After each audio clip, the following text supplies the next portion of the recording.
آپ جو کام کر رہے ہیں اگر آپ خود اس کی عزت نہیں کرتے تو دنیا اس کام کی عزت نہیں کرے گی. آپ اگر خود اپنے کام کو تقدس کی نگاہ سے نہیں دیکھتے دنیا کا کوئی بندہ آپ کو رسپیکٹ نہیں دے سکتا. سب سے پہلے یہ واضح کر لیجیے گا, ہم سب کے ساتھ یہ پرابلم ہوتی ہے کہ ہم جو کام کر رہے ہوتے ہیں اسے انڈر ایسٹیمیٹ کر لیتے ہیں, اپنے ہی کام کو انڈر ایسٹیمیٹ کر لیتے ہیں. جیسے ڈاکٹر آپریشن کرتے کرتے اپنے کام کو عام سا کام سمجھنے لگ پڑتا ہے, لیکن باہر بیٹھا مریض سے جڑا رشتہ دار اس کو پتہ ہے زندگی کتنی قیمتی ہے. میں پڑھانے والا ہوں, میں انڈر ایسٹیمیٹ کروں شاید پڑھانے سے کیا ہوتا ہے, لیکن اگر کسی کے بچے کی زندگی سنور جاتی ہے اور کل کو وہ ڈیلیور کرتا ہے تو اس کی نسلیں سنورنے کی وجہ سے جو اجر مجھے ملنا ہے, دعائیں ملنی ہیں, وہ ایک پورا انعام کی شکل. ایک پولیس آفیسر ایک ڈولفن کا مجاہد سوچتا ہے کہ میرے پیرا دینے سے کیا فرق پڑتا ہے, یہ تو میں روز ہی دے رہا ہوں, یا میری 2 4 5 6 سال کی سروس ہے, اس سے کیا فرق پڑتا ہے. ہماری سب سے بڑی ٹریجڈی انسان ہوتے ہوئے یہ ہے کہ ہم آنکھوں سے دیکھے ہوئے ریوارڈ کو مانتے ہیں, جو آنکھ سے دکھتا نہیں ہے اس ریوارڈ کو نہیں مانتے. آنکھ سے نہ دکھنے والے ریوارڈ کا تذکرہ کر دوں, آپ کے کام اور آپ کی جاب کی وجہ سے جو اللہ اجر آپ کو دے رہا ہوتا ہے دکھ نہیں رہا ہوتا, لیکن ایمان ہے ہوتا ہے.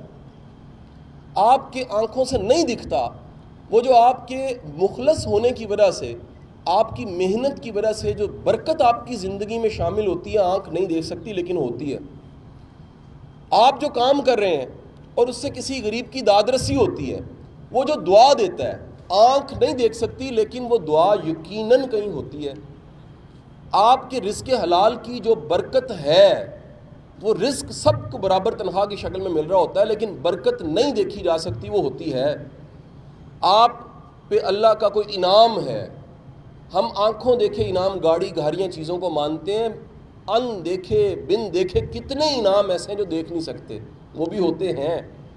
کو فضل اور کرم کی شکل ہے, آنکھ نہیں دیکھ سکتی, وہ فضل اور کرم کی شکل جو آنکھ نہیں دے سکتی وہ بھی آپ کا رب کہتا ہے.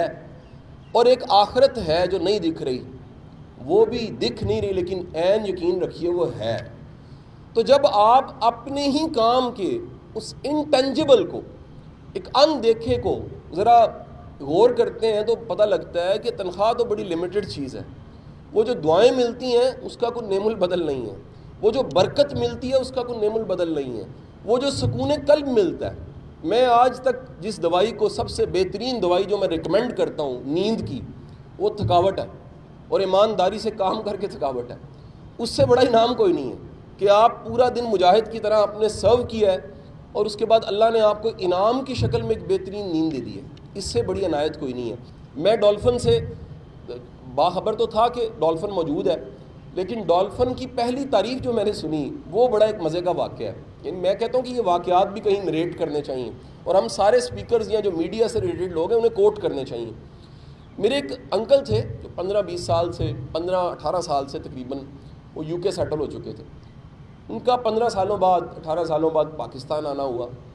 ڈولفن نئی آئی تھی, اور ایک دن وہ باہر گئے کسی کام سے, واپس آئے تو مجھے آ کے کہنے لگے یار پاکستان تو بڑا ترقی کر رہا ہے. اب یہ ایک ایسا جملہ ہے جو مذاق لگتا ہے. میں نے کہا جی کیسے ترقی کر رہا ہے؟ کہتا جی پولیس بڑی بہتر ہو گئی. میں نے کہا جی کیسے بہتر ہو گئی؟ تو انہوں نے کہا جی میری گاڑی خراب ہو گئی. میری گاڑی خراب ہوئی اور 2 لڑکے ٹال ہائٹڈ اسمارٹ سے بڑے, یہ سارے ہیرو لگتے ہیں, سارے اگر فلموں میں آ جائیں ہیرو سے کم نہیں ہیں, ان کی پرسنالٹیز ماشاءاللہ ہیروز والی. تو 2 ہیرو سے لڑکے آئے اور انہوں نے آ کے پوچھا کہ سر کیا پرابلم ہوئی ہے. تو میں نے بتایا کہ جی بیٹا میری گاڑی خراب ہو گئی. انہوں نے کہا سر کوئی مسئلہ نہیں, ہم پش کرتے ہیں اور قریبی کو ورک شاپ تک آپ کو چھوڑ دیتے ہیں. کہتے ہیں مجھے نا شک پڑا کہ یہ اصلی واقعہ یا میرے خواب میں ہو رہا ہے, کیونکہ اس سے پہلے پاکستان پولیس کا امیج یہ تھا ہی نہیں. تو آپ اپنے لیے ذرا کلیپنگ ضرور کر دیں, یہ امیج چینج ہو رہا ہے, یہ ہمیں کوٹ کرنا چاہیے. آپ کی ایک سٹیٹ آف مائنڈ آپ کو ہیلدی نہیں رکھتی.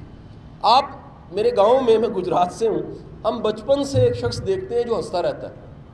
تو پہلے تو شروع میں بچپن میں ہم لوگ دیکھتے تھے تو ہم پریشان ہوتے تھے یہ ہنستا کیوں رہتا ہے, مطلب وہ جنازوں پہ جا کے ہنس رہا ہوتا تھا. وہ بڑے ہو کے پتہ لگا نارمل نہیں ہے, بندہ خوش بھی ہر وقت رہے تو وہ نارمل نہیں ہے. ایک نارمل انسان کی ڈیفینیشن یہ ہے, وہ پریشان بھی ہوتا ہے, وہ خوش بھی ہوتا ہے, وہ موٹیویٹڈ بھی ہوتا ہے, اس کا مورال ڈاؤن بھی ہوتا ہے, وہ بڑا انتھوزیاسٹک بھی ہوتا ہے, وہ کبھی کبھی اس کا مورال بہت نیچے چلا جاتا ہے. انسان ہے خوش شائن چیز کے, نارمل کی سائن کے. نارمل کا سائن یہ کہ اگر آپ کا مورل ہر وقت ڈاؤن رہتا ہے اور ہفتوں ڈاؤن رہتا ہے، یہ نارمل سائن نہیں ہے. آپ ڈپریس رہتے ہیں اور 2 ہفتے ڈپریس رہتے ہیں، نارمل سائن نہیں ہے. آپ ہائیلی موٹیویٹڈ ہر وقت رہیں، آپ پھر بھی نارمل نہیں ہیں. تو یہ کہیں نہ کہیں انسان کو اچھے جملے کی، اچھی بات کی، یہ 5 نمازیں بھی تجدید ہیں کہ آپ بندے ہیں، وہ رب ہے. یہ کلمہ بھی تجدید ہے کہ آپ کلمہ پڑھ کے کہتے ہیں کہ میں کسی کو الہ نہیں مانتا، میں اس کو الہ مانتا ہوں جو دکھتا نہیں ہے لیکن میرا رازق ہے ماں کے پیٹ سے آخری سانس تک. تو تجدید تو انسان کو ایمان کی بھی چاہیے، تجدید تو موٹیویشن کی بھی چاہیے، تجدید تو رشتوں کو بھی چاہیے. یہ بھی آپ کو بتا دوں، ہمارے رشتوں کو تجدید کی بڑی ضرورت. تجدید بیعت میں بھی ہوتی ہے، تصوف میں باقاعدہ ایک اصطلاح ہے کہ تجدید بیعت. وہ بندہ پیر کو دوبارہ بیعت کرتا ہے اپنے، وہ کہتا ہے اس لیے میرا وہ ذرا تعلق مضبوط ہو جائے. ہمیں اپنے رشتوں میں بھی تجدید ڈالنی چاہیے. میں تو اس کا بڑا وہ کہہ لیں کمپین چلانے والا ہوں. میں کہتا ہوں اپنے بزرگوں کو بھی گلے لگانا چاہیے. ہم بھولے ہوتے ہیں، ہم گواچے ہوتے ہیں. ہم کیا کرتے ہیں، ہم وہ کام، پچھلے دنوں ہمارے کو بزرگ فوت ہو گئے، ایس ایس پی صاحب، ان کے وہ جاننے والے آئے، میں نے بھی نہیں دیکھے تھے. میں نے ان سب کو بٹھا لیا. میں کہا یقین کرو تسی پہلے آ جاندے نا ساڈا بابا 10 دن اور جی لینا. تسی پوچھیا نہیں بابے نے، تسی ہن پھول لے کے آ رہے ہو، ہن تسی پھل لے کے آ رہے ہو، ہن تسی پوچھ، ہن تسی رو رہے ہو بڑا چنگا سی. ہم زندگی میں قدر کیوں نہ کرنی شروع کریں؟ ہمارے رشتوں کو بڑی تجدید کی ضرورت ہوتی ہے، ہمارے بچوں کو موٹیویشن کی بڑی ضرورت ہوتی ہے، ہمارے لائف پارٹنرز کو چند جملوں کی بڑی ضرورت ہوتی ہے. کسی کی پوری تھکاوٹ اتر جاتی ہے، اس کو آپ کہتے ہیں یار تو کیڈا محنتی ہے، تو کتنا کمال انسان ہے. میں ایک باری تجربہ کرایا کلاس روم سے، آفیسرز بیٹھے تھے، میں کہا فون اٹھائیں اور اپنی بیویوں کو کال کر کے کہ تو گریٹ ہے، تو نہ ہوندی تو میں اتنے نہ ہوندا. یقین کریں آدھوں کے گھر سے جواب پتہ کیا، تیرا دماغ ٹھیک ہے، تو کتنے بیٹھا ہے، تو اوکے میں، تیری طبیعت ٹھیک ہے، تینوں کی ہو گیا. کئیوں نے کہا کہ ابا جی ٹھیک نہیں، کچھ ہو تو نہیں گیا. گزارش یہ ہے ہمیں ہر جگہ تجدید کی اور اچھے جملوں کی ضرورت پڑتی ہے. تو یہ موٹیویشن جو آج رہتی ہے اور چند دن بعد ختم ہو جاتی ہے، یہ کہیں نہ کہیں ہر انسان کے ساتھ آپ کو جو موٹیویٹ کر رہا ہے نا، وہ بھی کبھی کبھی ڈاؤن ہو جاتا ہے. انسان کی ڈیفینیشن یہ ہے کہ اس کو دوبارہ رینیو کرنے کی ضرورت ہے. کیا خوبصورت آیتیں آج تلاوت کی گئی اور کیا خوبصورت ترجمہ تھا کہ اللہ کے بندے جب اللہ کا تذکرہ سنتے ہیں تو وہ اپنے ایمان کو تازہ کر لیتے ہیں، ان کی آنکھوں میں نمی آ جاتی ہے، ان پہ خشیت الہی، خوف خدا طاری ہو جاتا ہے، وہ لرزے میں چلے جاتے ہیں، وہ اپنے رب کی بڑائی اور اپنے حقیر ہونے کو پہچان لیتے ہیں. تو ہمیں تو رینیول کی ضرورت ہے. ہم وہ مخلوق ہیں جسے آخری سانس تک مرنے سے پہلے بھی کلمہ پڑھ کے جانا پڑتا ہے. تو آپ کے رینیول اور آپ کی موٹیویشن یہ کہیں نہ کہیں اتنی ضرورت ہے جتنی خوراک ضرورت ہے. یہ موٹیویشن، میں آپ کو ایک اور آپ کو نسخہ بتا دوں، اس کی ٹریننگ میری بڑی لیٹ ہوئی ہے، جا کے بڑی دیر سے سمجھ آئی ہے پروفیشنل لائف میں. ہم جس طرح اپنے یہ جو جیب میں پڑا ہوا ایک پرس ہے نا، اور اس پرس کے اندر چیزیں جو پڑی ہیں اس کی حفاظت کرتے ہیں، ہمیں اپنی موٹیویشن کی بھی حفاظت کرنی چاہیے، اس کو بھی سیو رکھنا چاہیے. ہمیں پتہ لگنا چاہیے کہ اگر میں نے یہاں پر غلطی کی اور میں نے مینج نہ کیا، میں نے صبر نہ کیا تو میری موٹیویشن ختم ہو جائے. پاکستان میں ڈھیر ایسے لوگ ہیں، they are officially the motivational speaker. وہ آپ کا مورائل ڈاؤن کر دیتے ہیں. وہ آپ سے 2 جملے، کئی لوگ ایسے ملیں گے وہ بولیں گے نہیں، صرف پوری ڈالیں گے اور آپ کا مورائل نیچے چلا جائے گا. صرف آپ کو گھور کے دیکھیں گے، صرف منہ بنائیں گے، صرف چائے کی پیالی ایسے رکھیں گے کہ آپ کا مورائل ڈاؤن ہو جائے گا. ڈیٹ ہو جاؤ، نہیں تو نوکری نہیں ہونی. نوکری کرنے کے لیے، زندگی گزارنے کے لیے، پروفیشنل سروس کے لیے یہ طے کر لیجئے، جیب کے پیسوں سے زیادہ ضروری چیز زندگی کی امید ہے. اس زندگی کی امید کو بچائیں، اپنے ایمان کو بچائیں، اپنے اللہ پہ بھروسے کو بچائیں، اپنے پروفیشنل ہونے کے یقین کو بچائیں، اپنی جاب کے کمٹمنٹ کو بچائیں، اپنے جذبے کو بچائیں. واصف علی واصف صاحب کا بڑا خوبصورت جملہ ہے، وہ فرماتے ہیں دیے کی روشنی دینی چاہیے، دیے کا تیل نہیں دینا چاہیے.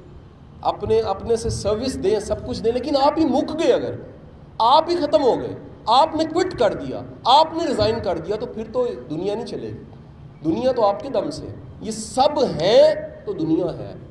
اگر آپ نہ ایک شعبہ ہٹ جائے نا، ایک دن کے لیے پولیس ہٹ جائے، یہ سب کے وہم نکل جائیں گے، پولیس کچھ نہیں کرتی. ایک دن کے لیے چھوٹی سی جاب ہے. کئی ہمارے بڑے پیارے بھائی، میں ان کو کہتا ہوں، جو سویپ کرتے ہیں، صفائی کرتے ہیں، خدا کی قسم 24 25 26 دسمبر کے بعد پوری شہروں کا حال دیکھ لیں، گلیوں کا حال دیکھ، اپنے گھروں کا حال دیکھ لیں. اور بھائی اتنا سا کخ بھی بڑا امپورٹنٹ ہوتا ہے. بندے کو اپنی اہمیت کا پتہ ہو، بندے کو اپنی ویلیو کا پتہ ہو، تو پھر کوئی اس کی ویلیو کو کم نہیں کر سکتا. کوئی اس کو خراب نہیں کر سکتا.